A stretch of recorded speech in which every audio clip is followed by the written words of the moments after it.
Hello guys. आज हम discuss करेंगे बजट का पार्ट 3। ठीक है। अब बजट के पार्ट 3 में अभी तक हमने क्या क्या पढ़ लिया है। बेसिकली हमने बजट दो टाइप के दो एलिमेंट पढ़े बजट में। पहला रिसिप्ट और दूसरा एक्सपेंडिचर। ठीक है। अभी मैं फ़िलहाल क्विक रिवीजन दे देता हूँ कि लास्ट क्लास में हमने क्या क्या पढ़ा था, बेसिक क्या पढ़ा था और क्या आगे काम आने वाला है। ठीक है। तो बजट के दो एलिमेंट पड़े थे, रिसिप्ट एंड एक्सपेंडिचर। रिसिप्ट का मतलब क्या कि गवर्नमेंट की कमाई कितनी हुई, और एक्सपेंडिचर का मतलब ये कि गवर्नमेंट ने कितना खर्च किया या कितना खर्च करने वाले हैं। ठीक है। ये रिसिप्ट का मतलब और एक्सपेंडिचर का मतलब होता है। ठीक है। अब रिसिप्ट में फिर हमने दो चीज़ें पढ़ी थी, एक रेवेन्यू रिसिप्ट और एक कैपिटल रिसिप्ट। ठीक है। अब रेवेन्यू रिसिप्ट क्या होता है, कैपिटल रिसिप्ट क्या होता है, वो मैं आगे बताता हूँ। रेवेन्यू रिसिप्ट में हमने दो चीज़ें पढ़ी थी, टैक्स एंड नॉन टैक्स। ठीक है। रिसिप्ट का मतलब क्या होता है कि जो कमाई कितनी हुई गवर्नमेंट की। ठीक है। तो जो कमाई हुई है वो रेवेन्यू के थ्रू कितनी हुई, कैपिटल के थ्रू कितनी हुई। तो अब रेवेन्यू का मतलब क्या होता है, रेवेन्यू का मतलब होता है टैक्स के थ्रू कितनी हुई है और नॉन टैक्स के थ्रू। इसके दो पार्ट है रेवेन्यू रिसिप्ट के। ठीक है। तो टैक्स में क्या क्या इंक्लूड होता है, टैक्स में जितने भी टैक्सेस रहते हैं, जैसे जीएसटी हुआ या इनकम टैक्स, कॉर्पोरेट टैक्स, जितने भी टैक्स होते हैं, ठीक है, उनके थ्रू कमाई कितनी हुई है तो वो किसके अंडर आएगा, रेवेन्यू रिसिप्ट के अंदर। ठीक है। और नॉन टैक्स का मतलब क्या होता है, नॉन टैक्स का मतलब ये होता है कि जैसे फीस हुई गवर्नमेंट के, जो पीएसयूज होते हैं, ठीक है, उसमें जो कमाई हुई, या फिर गवर्नमेंट स्कूल्स होते हैं उसमें जो कमाई हुई।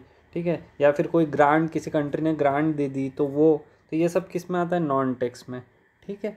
तो ये जो अंडर आता है टैक्स और नॉन टैक्स के थ्रू जो कमाई होती है गवर्नमेंट की, वो रेवेन्यू रिसिप्ट में आती है। ठीक है। अब उसके बाद इसको हम क्या कह सकते हैं, इसमें अगर असेट और लायबिलिटी की टर्म्स में अगर हम बात करें तो जो रेवेन्यू रिसिप्ट होता है उससे ना तो हमारी लायबिलिटी क्रिएट होती है, ना हमारे असेट्स कम होते हैं। तो मतलब क्या कि ये बेनिफिट, प्रॉफिट है, प्योर प्रॉफिट है गवर्नमेंट ऑफ इंडिया का। ठीक है। फिर उसके बाद आता है कैपिटल रिसिप्ट। ठीक है। अब कैपिटल रिसिप्ट में क्या होता है, दो चीज़ें होती है, एक डेप्ट क्रिएटिंग और एक नॉन डेप्ट क्रिएटिंग। नॉन डेप्ट क्रिएटिंग का मतलब क्या होता है, डिसइन्वेस्टमेंट। ठीक है।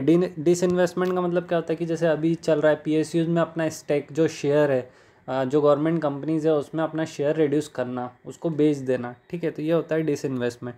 तो डिसइन्वेस्टमेंट के थ्रू जो अभी जो रिसिप्ट होता है, जो कमाई होती है, उस वो किसके अंडर आती है, कैपिटल रिसिप्ट के अंदर। और डेप्ट क्रिएटिंग में मतलब जैसे दूसरी कंट्रीज से जो हम लोन लेते हैं, जैसे एडीबी से लिया, वर्ल्ड बैंक से लिया, तो ये सब किस में आता है, डेप्ट क्रिएटिंग में। ठीक है। अब अगर हम नॉन डेप्ट क्रिएटिंग की बात करें तो इसमें क्या हो रहा है, डिसइन्वेस्टमेंट। डिसइन्वेस्टमेंट का मतलब क्या हुआ कि हम किसी हमारे शेयर्स बेच रहे हैं, इसका मतलब क्या हुआ, हमारे असेट्स कम हो रहे हैं। तो इसमें क्या हो जाएगा कि हमारे असेट्स जो है वो रिड्यूस हो जाएंगे और लाइबिलिटी हमारी क्रिएट हो जाएगी। ठीक है। लोन जैसे लेंगे, डेप्ट क्रिएटिंग में हम लोन लेंगे, है ना, तो लोन लेंगे तो हमारी लाइबिलिटीज़ क्रिएट हो जाएगी। तो इसमें जो होता है कैपिटल रिसिप्ट में, वो क्या होता है, creating liabilities and reduce assets. ठीक है। उसके बाद हम बात करते हैं एक्सपेंडिचर की। तो एक्सपेंडिचर में भी दो टाइप के हमने पढ़े थे, रेवेन्यू के expenditure and capital expenditure. Revenue expenditure में क्या होता है, जो हम ग्रांट्स देते हैं स्टेट्स को, है ना, या किसी कंट्री को ग्रांट्स देते हैं, या फिर सैलरी, है ना, पेंशन, सब्सिडरी, कोई सब्सिडी दी, है ना, तो ये सब किस में आता है, रेवेन्यू एक्सपेंडिचर में। और कैपिटल एक्सपेंडिचर का मतलब क्या होगा कि किसी को लोन देना। ठीक है। जैसे स्टेट्स को हम लोन देते हैं, है ना, गवर्नमेंट ऑफ इंडिया स्टेट्स को लोन देगी तो वो किसके अंडर आएगा, कैपिटल एक्सपेंडिचर के अंदर। ठीक है। अब अगर हम रेवेन्यू एक्सपेंडिचर की बात करें in terms of asset and liabilities, तो इसमें क्या होगा कि neither create asset nor reduce liability. क्यों, क्योंकि इसमें क्या होता है, ग्रांट सैलरी हम देते हैं। ठीक है। अगर सैलरी दे रहे हैं तो असेट भी क्रिएट नहीं होगा और हमारी लाइबिलिटी भी रिड्यूस नहीं होगी। ठीक है। लेकिन कैपिटल एक्सपेंडिचर में क्या होगा कि हमारे असेट्स क्रिएट होंगे। अगर हम किसी को लोन देंगे तो हमारे असेट्स क्रिएट होंगे और लाइबिलिटी हमारी कम होगी। ठीक है। फिर इसके बाद अब आज का जैसे जो एक्चुअल है वो हम पढ़ते हैं। हमने यहाँ तक पढ़ लिया कि क्या क्या एलिमेंट्स होते हैं बजट के अंदर। ठीक है। अब हमें पता चल गया कि रेवेन्यू रिसिप्ट क्या होता है, कैपिटल रिसिप्ट क्या होता है। पिछले वीडियो में हमने फिस्कल डेफिसिट भी पढ़ा था, डेफिसिट फाइनेंसिंग पढ़ा था, बजट डेफिसिट पढ़ा था।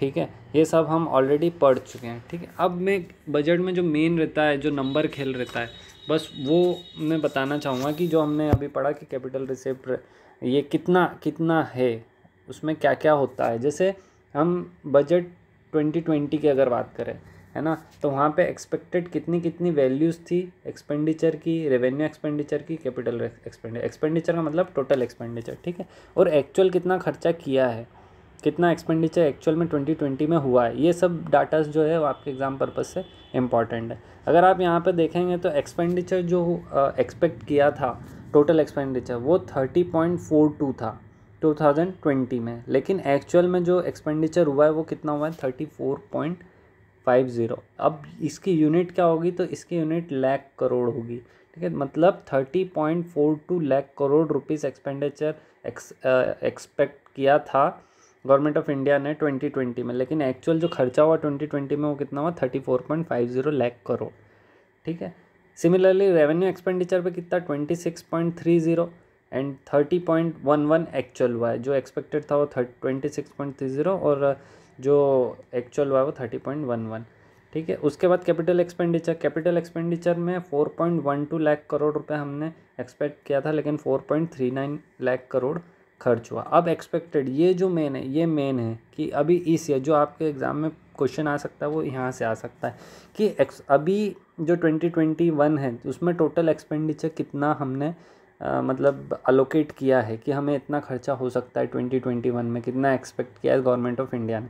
तो 34.83 इनका एक्सपेक्टेड है, मतलब ये वैल्यू जो है 34.83 हम ये कह सकते हैं कि यही बजट की वैल्यू भी है 34.83 की, इतना हम इस साल खर्च करेंगे, ठीक है। अब किस में खर्च करेंगे, रेवेन्यू एक्सपेंडिचर में कितना करेंगे और कैपिटल एक्सपेंडिचर में कितना करेंगे। रेवेन्यू एक्सपेंडिचर मतलब मैंने बता दिया कि सैलरी ग्रांट्स है ना, तो इसमें कितना करेंगे हम 29.30 और 5.53 हम लाख करोड़ किस में करेंगे, कैपिटल एक्सपेंडिचर में, ठीक है।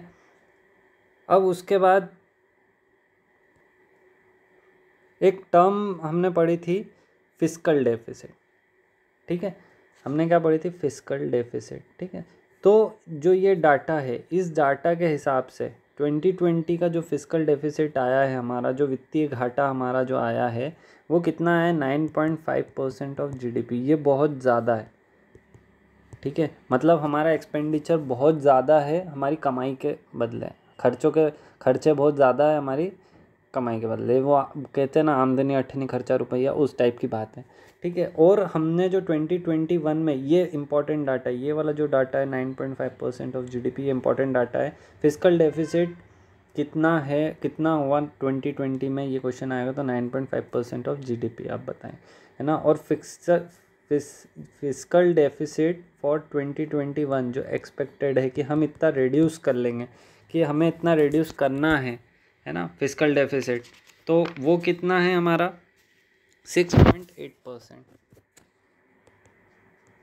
ऑफ जीडीपी, ठीक है, कि हमें 6.8% ऑफ जीडीपी तक हमारा जो है फिस्कल डेफिसिट हमें 2021 में लाना है। ये गवर्नमेंट ऑफ इंडिया का टारगेट है, इसे हम टारगेट कहेंगे, ठीक है। ये दो वैल्यूज़ जो है वो आपको इम्पॉर्टेंटली याद रखना पड़ेगी। कौन सी, एक 2020 में कितना फिस्कल डेफिसिट रहा 9.5% ऑफ जीडीपी, दूसरा 2021 में टारगेट कितना किया गया 6.8%, तीसरा आपको कितना बजट अलोकेशन है, टोटल बजट अलोकेशन कितना है 34.83, है ना, जिसमें रेवेन्यू कितना है 29.30 लाख करोड़ और कैपिटल एक्सपेंडिचर कितना है 5.53 लाख करोड़, ठीक है। ये एक टारगेट किया गया है।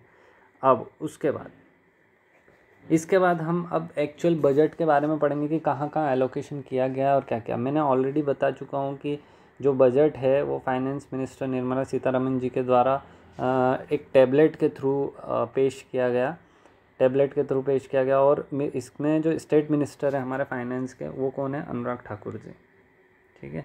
इससे रिलेटेड एक करंट अफेयर्स है कि इन्हें अभी एक कोई अवार्ड, कोई पोजीशन मिली है, वो मैं भूल रहा हूँ, ठीक है, वो बाद में बता दूँगा। तो अनुराग ठाकुर जी जो है वो स्टेट मिनिस्टर है।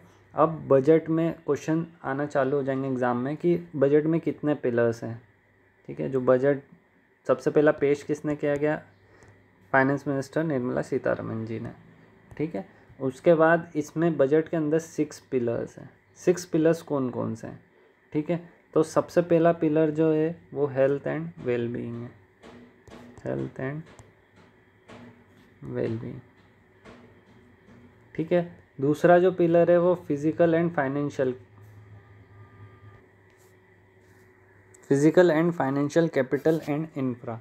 थर्ड जो है वो inclusive development for aspirational India. Fourth जो है वो री इन्विगरेटिंग ह्यूमन कैपिटल। फिफ्थ जो है innovation and R&D and six जो है वो minimum government and maximum governance.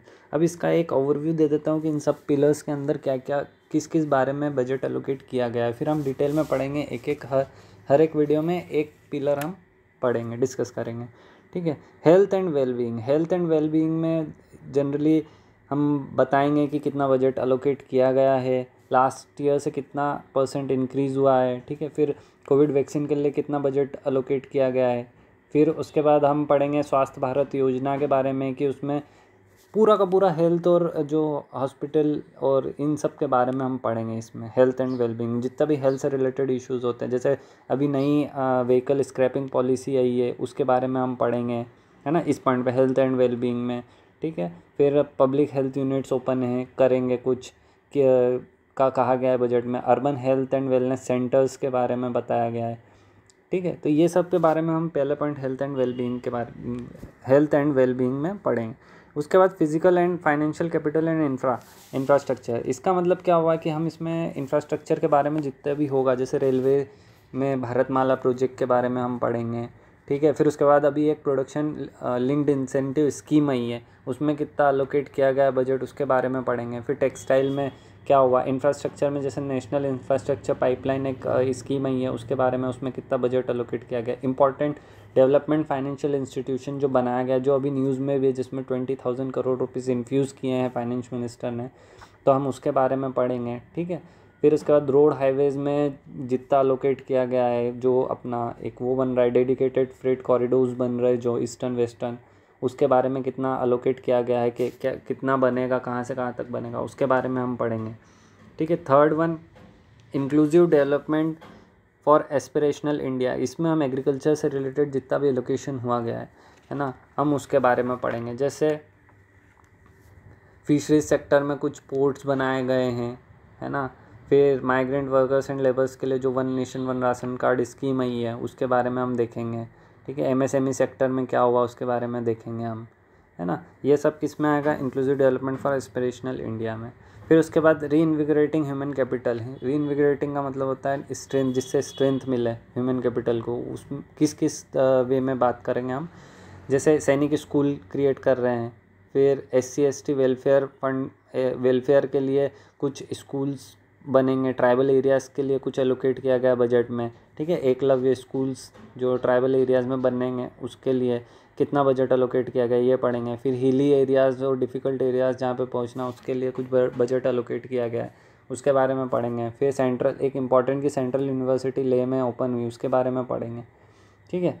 और कुछ ट्रेनिंग प्रोग्राम्स डेवलप किए हैं, गवर्नमेंट ऑफ इंडिया ने प्लान किए हैं, उसके बारे में हम री इन्विगरेटिंग ह्यूमन कैपिटल में पढ़ेंगे। फिफ्थ जो है वो इनोवेशन एंड R&D, ठीक है। इसमें सारा R&D के बारे में, रिसर्च एंड डेवलपमेंट में क्या क्या हो रहा है, साइंटिस्ट से रिलेटेड हम पढ़ेंगे। जैसे एक अभी नेशनल स्पेस इंडिया लिमिटेड, ये एक बनाई गई है कंपनी गवर्नमेंट ऑफ इंडिया ने, जिसमें अमेजोनिया ब्राज़ील की जो सैटेलाइट थी वो हमने स्पेस में भेजी थी इसी इंस्टीट्यूशन के through, new space India limited के थ्रू। तो उसमें कितना बजट एलोकेट किया गया वो हम पढ़ेंगे, है ना। किस लॉन्च व्हीकल के थ्रू इसमें भेजा गया था अमेजोनिया को, तो वो हम पढ़ेंगे। फिर डीप ओशन मिशन के लिए कितना बजट एलोकेट किया गया ये पढ़ेंगे, है ना। फिर नेशनल लैंग्वेज ट्रांसमिशन मिशन एक आया है, उसके बारे में पढ़ेंगे। फिर एक नेशनल रिसर्च फाउंडेशन क्रिएट किया गया है, उसके बारे में पढ़ेंगे, ठीक है। और लास्ट जो है minimum government and maximum governance के बारे में हम पढ़ेंगे। इसके अलावा अब हम आगे के वीडियोस में पढ़ेंगे कि डिफरेंट मिनिस्ट्रीज़ को कितना, ठीक है, इनको कितना बजट एलोकेट किया गया है। जैसे रोड हाईवे को कितना बजट एलोकेट किया है, वुमेन चाइल्ड डेवलपमेंट को कितना किया गया है। मेनली हम डिफेंस का पढ़ेंगे, रेलवेज़ में पढ़ेंगे, हेल्थ में पढ़ेंगे, है ना। इन सब के बारे में पढ़ेंगे कि कितना कितना बजट इन्हें एलोकेट किया गया है। फिर इसके अलावा कुछ मेजर पॉइंट्स होते हैं, जैसे एक तो मैंने बता दिया कि 9.5% फिस्कल डेफिसिट है ना। इसके अलावा जो कंटिजेंसी फ़ंड को इंक्रीज़ किया गया है है ना। पहले 500 करोड़ था, अब 30,000 करोड़ उसे कर दिया गया कंटिजेंसी फंड। तो हम कंटिजेंसी फंड के बारे में पढ़ेंगे कि क्या होता है, public affair fund, public fund क्या होता है, ठीक है। 3 टाइप के फंड्स होते हैं, उसके बारे में पढ़ेंगे, है ना। तो ये सब आने वाले वीडियोज़ में है। फ़िलहाल हम कौन सा पॉइंट पढ़ेंगे, हमारा फर्स्ट पॉइंट जो है हम वो पढ़ेंगे हेल्थ एंड वेलबींग, ठीक है। हेल्थ एंड वेलबींग में कितना कितना एलोकेट किया गया। तो फर्स्ट जो है वो health and wellbeing. Health and wellbeing में सबसे पहले तो कितना बजट एलोकेट किया गया है, तो 2,23,846 करोड़, ठीक है। इतना ये अमाउंट आपको ध्यान रखना पड़ेगा कि हेल्थ एंड वेलबींग में इतने करोड़ रुपीज़ जो है, लाख करोड़ रुपीज़ बजट में एलोकेट किया गया है, ठीक है। फिर उसके बाद ये जो अमाउंट है वो 137% ज़्यादा है लास्ट ईयर के हेल्थ एंड वेलबींग बजट के मुकाबले, ठीक है। लास्ट ईयर जो हेल्थ एंड वेलबींग पे खर्च किया था वो 137% इसका कम था, ठीक है। इस साल कोरोना के कारण बहुत ज़्यादा बढ़ा दिया गया, ठीक है। तो 223846 या हम इससे याद कर सकते हैं 2.24 लाख करोड़, ठीक है। अप्रॉक्सीमेटली 2.24 इसको बोल सकते हैं, तो 2.24 लाख करोड़, इससे हमें ध्यान रहेगा, ठीक है। 224 2 2 ज़ा 4, ठीक है। तो 2.24 लाख करोड़, ये याद करने की ट्रिक, 2 2 ज़ा 4, 2.24 लाख करोड़, ठीक है। उसके बाद अब PM आत्मनिर्भर स्वास्थ्य भारत योजना, ठीक है। आत्मनिर्भर स्वास्थ्य भारत योजना, ठीक है। अब इसके लिए जो बजट एलोकेट किया गया है वो कितना किया गया है, 64,180 करोड़ रुपीज़। अब ये 6 ईयर्स के लिए किया गया है, ठीक है। इसमें अब इसके अंदर क्या क्या चीज़ें आएगी, जो आत्मनिर्भर भारत स्वास्थ्य भारत योजना है, ठीक है। आत्मनिर्भर स्वास्थ्य भारत योजना जिसमें इतना बजट एलोकेट किया गया वो किस किस पर्पसेस के लिए किया गया, ठीक है। तो इसमें 17788 और 11024, ये 2 वैल्यूज़ याद रखना पड़ेगी। 17788 11024 urban health and wellness centre, इसमें हेल्थ सेंटर्स बनाएंगे बेसिकली, जो होगा ये हेल्थ सेंटर्स के लिए, ठीक है। हेल्थ सेंटर्स कितने, 17788, और ये 2 क्यों लिखे, ये जो है 17788 ये रूरल में बनाए जाएंगे और ये 11024 है ये अर्बन में, ठीक है। तो वो जो हमारा अमाउंट था 64180, ये कहाँ पे खर्च किया, इसका कुछ पार्ट कहाँ खर्च किया जाएगा, इन हेल्थ सेंटर्स को बनाने में। रूरल में कितने बनेंगे 17788 और अर्बन में कितने बनेंगे 11024, ठीक है। इसके अलावा 3382 ये जो है ब्लॉक पब्लिक हेल्थ यूनिट बनेगी, ब्लॉक लेवल पे पब्लिक हेल्थ यूनिट्स। हमने रूरल का पढ़ लिया, अर्बन का पढ़ लिया, अब ब्लॉक लेवल पे जो पब्लिक हेल्थ सेंटर्स या यूनिट्स जो बनेगी, अब ये 11 स्टेट्स में बनेगी, ठीक है। डिटेल में जाना हो तो ये 11 स्टेट्स पढ़ लेना नेट पे से सर्च करके, ठीक है। तो 3382 जो हमारे लिए इंपॉर्टेंट है वो 3382 11 स्टेट्स में ब्लॉक पब्लिक यूनिट्स बनेगी। रूरल में कितने बनेंगे 17788, अर्बन में कितने बनेंगे 11024 और 3382 किस में बनेंगे ब्लॉक लेवल पे। ब्लॉक लेवल मतलब जैसे रहता है ना, तहसील रहती है जनरली, है ना, तो वो। और फिर इसके बाद और कहाँ पे ये खर्चा होगा, 602 डिस्ट्रिक्ट्स में क्रिटिकल केयर हॉस्पिटल बनेंगे, क्रिटिकल केयर हॉस्पिटल, ठीक है। हॉस्पिटल्स के लिए भी कितना 602 डिस्ट्रिक्ट में हॉस्पिटल्स बनेंगे, इसके लिए भी बजट एलोकेट किया गया। ये तो याद करने की ज़रूरत नहीं है, इम्पॉर्टेंट इतना नहीं है, ठीक है। इसके अलावा 17+33 पब्लिक हेल्थ यूनिट्स भी डेवलप होंगे, पब्लिक हेल्थ यूनिट्स, ठीक है। तो एक बार हम रिवाइज कर लेते हैं। 17788 रूरल में आपको जो वेलनेस सेंटर्स है, हेल्थ सेंटर्स है, वो बनेंगे, ठीक है। 11024 अर्बन में बनेंगे, ठीक है। इसके बाद 3382 ब्लॉक लेवल पे बनेंगे, ठीक है। इसके अलावा 602 डिस्ट्रिक्ट में हॉस्पिटल्स बनेंगे, क्रिटिकल केयर हॉस्पिटल्स बनेंगे। इसके बाद 17+33 पब्लिक हेल्थ यूनिट्स बनेंगे। और बजट कितना allocated, 2.24 lakh crore budget allocated है ना। 137%, ये भी वैल्यू याद रखना, ये भी वैल्यू याद रखना। 137% लास्ट ईयर से ज़्यादा बजट अलोकेट किया गया हेल्थ एंड वेलबींग में, ठीक है। इसके अलावा अब कोविड-19 वैक्सीन के लिए, कोविड-19 वैक्सीन के लिए कितना बजट अलोकेट किया गया, ये इंपॉर्टेंट है। कोविड-19 वैक्सीन के लिए 3500 करोड़ रुपीज़, ठीक है। इतना बजट जो अलोकेट किया गया 3500 करोड़ रुपीज़ कोविड-19 वैक्सीन बनाने के लिए किया गया है। बजट में हेल्थ एंड वेलबींग में एक और बात कही गई है कि न्यूमोकोकल वैक्सीन, न्यूमोकोकल डिजीज़ के लिए एक वैक्सीन भी डेवलप की जाएगी और इंडिया में की बांटी जाएगी, ठीक है। इसके अलावा जो इम्पोर्टेंट है ना, वो है न्यूट्रिशन में पोषण,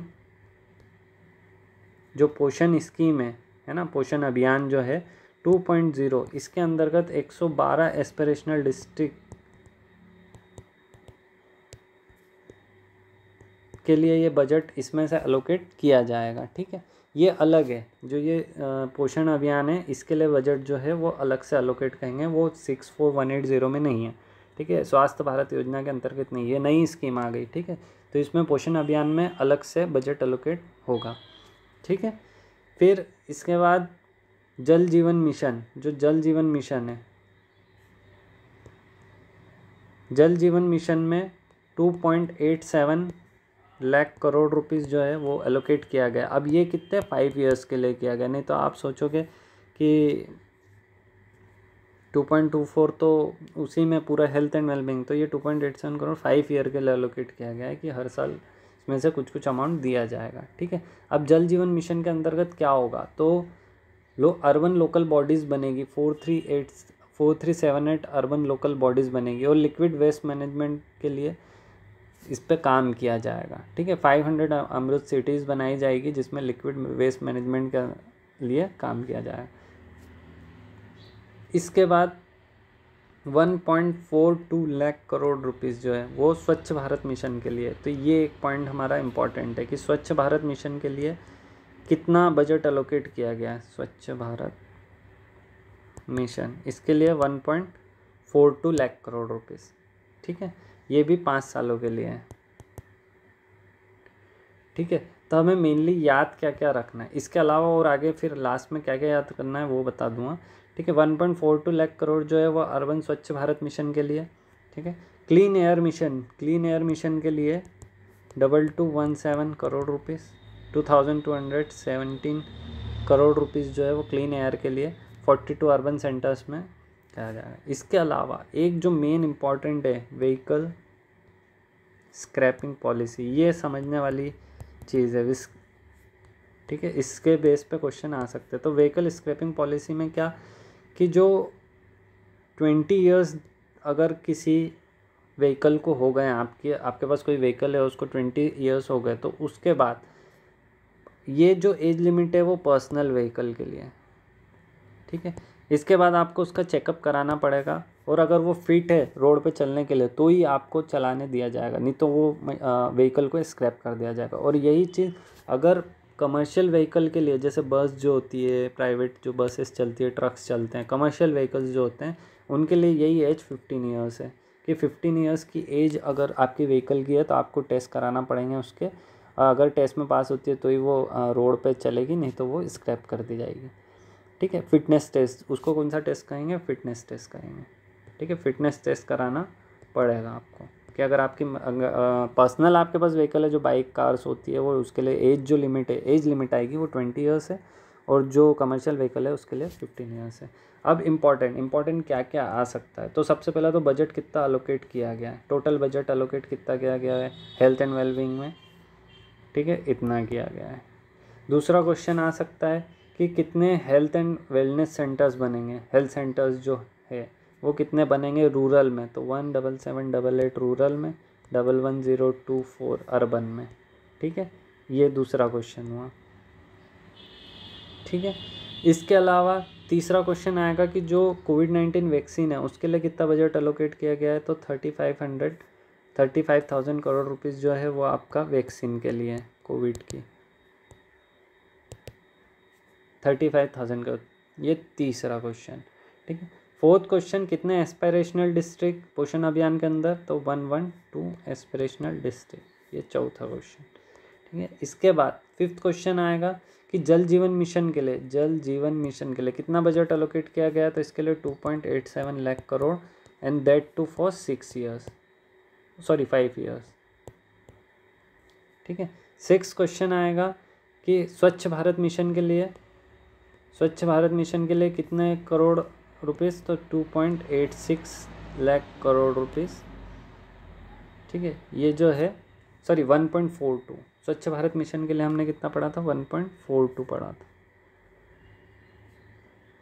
1.42 लाख करोड़ रुपीज़ जो ये है स्वच्छ भारत मिशन के लिए एलोकेट किया गया है ना। इसके बाद नेक्स्ट क्वेश्चन जो आ सकता है, सेवन्थ क्वेश्चन है ना, वो ये आ सकता है कि स्क्रैपिंग पॉलिसी, पर्सनल व्हीकल के लिए एज लिमिट क्या है स्क्रैपिंग पॉलिसी में, तो पर्सनल व्हीकल के लिए जो होगी वो 20 ईयर्स है, ठीक है। और जो कमर्शियल व्हीकल है उसके लिए कितना होगा, 15 ईयर्स, ठीक है। ये एज लिमिट पूछी जा सकती है। इसके अलावा कोई भी क्वेश्चन हेल्थ एंड वेलबींग से नहीं आया। अब हम नेक्स्ट वीडियो में physical and financial capital and infrastructure में क्या क्या चीज़ें किधर किधर कितना कितना अलोकेट किया है वो याद करेंगे, ठीक है। Thank you for watching this video.